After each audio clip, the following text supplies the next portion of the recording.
যেমনটা আন্তর্জাতিক বিশেষজ্ঞ বলছিলেন, যেমনটা আপনাদের জানাচ্ছিলাম যে বাংলাদেশে ব্যবসায় নাভিশ্বাস, মূল্যবৃদ্ধিতে নাজেহাল বাংলাদেশিরা।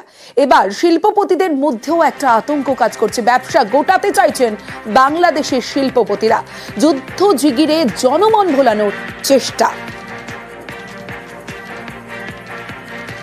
যখন আমরা শুনি গ্যাসের মূল্য বৃদ্ধি করা হবে, ইকোনমিক জোন ছাড়া করা যাবে না, তখন আমরা ধরেই নিছি যে আগামী তো আর ইন্ডাস্ট্রি নতুন করে কোনো অবস্থাতে কিন্তু বাংলাদেশে চিন্তা করারও কোনো কারণ নাই।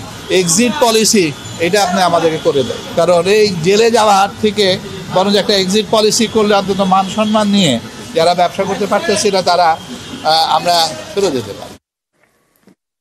এবং কোয়ালিটি দেখে ওনারা যেগুলো সাস্টেন করার পর সেগুলো সাপোর্ট দিবেন, এক্সিট পলিসি সেই জিনিসটা রিফ্লেক্ট করবে। আর যেগুলো সাস্টেন করবে না, ভায়াবল থাকবে না, আলটিমেটলি সেটাকে তো আর সাপোর্ট দিয়ে লাভ নেই।